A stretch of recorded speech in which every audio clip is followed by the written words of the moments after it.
Hello, I'm Vedant Jain. I'm a legal intern with Lexis and Company. In yesterday's videos, in yesterday video, we have talked about the new guidelines that were being floated by Advertising Standard Council of India and the new social media influencer guidelines 2021.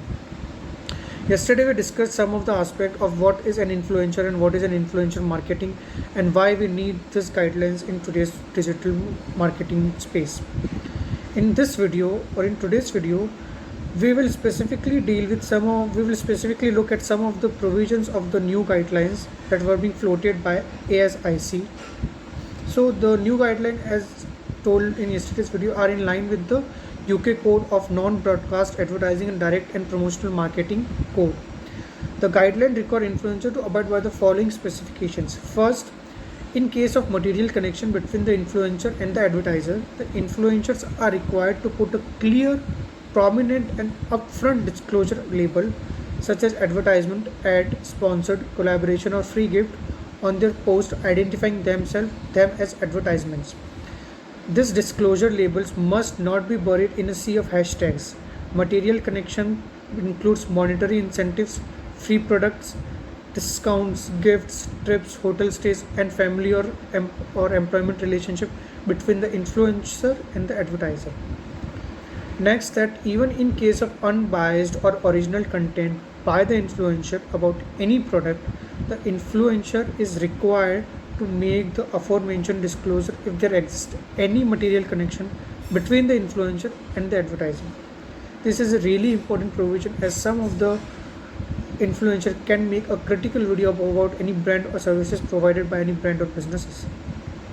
In live streams and audio media, the influencers are required to announce the aforementioned disclosure label at the beginning and at the end of live broadcast or audio. Next, the influencers are required to make upfront and clear disclosure about any advertisement in addition to the disclosure tool of the platform, such as the paid partnership feature available on Instagram and the sponsored feature available on Facebook. The influencers are required to carry out due diligence before posting any content to ascertain that the advertiser is liable to substantiate any claim made in the promotional post or advertisement, such as health benefit claims of any product. Thus, the post containing misleading claims by any advertiser must not be posted by an influencer. Second important consideration while looking at this guidelines are the Consumer Protection Act 2019.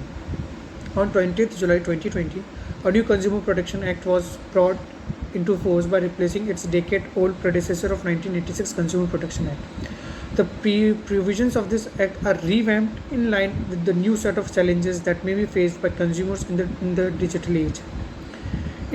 Section 21 of the Act empowers the Central Consumer Protection Authority to impose a penalty of up to rupees 10 lakh upon the manufacturer or endorsers, including influencers, for misleading or false advertisement. This penalty amount can go up to rupees 50 lakh on any subsequent misleading or false advertisement by such manufacturer or endorser. This provision is targeted to curb the misleading and false advertisement campaigns run through social media influencers. Thus, if an influencer does not make an upfront disclosure about the paid nature of any social media post and intentionally makes false claim about the characteristics of the product, then in such a case the followers or consumers can bring an action against him for misleading and false advertisement. The third important aspect of protecting the consumers is the draft CCA, which is Prevention of Misleading Advertisements and Necessary Due Diligence for Endorsement of Advertisements Guideline 2020. With an immense growth in influencer marketing, the CCPA has released the draft Central Consumer Protection Authority Prevention of Misleading Advertisements and Necessary Due Diligence for Endorsement of Advertisements Guideline in September 2020. These guidelines are promulgated to keep a tab on all types of endorsements and endorsers irrespective of any medium adopted for endorsement. These guidelines impose an obligation upon the endorsers to conduct due diligence on facts and claims of the product before actually endorsing it.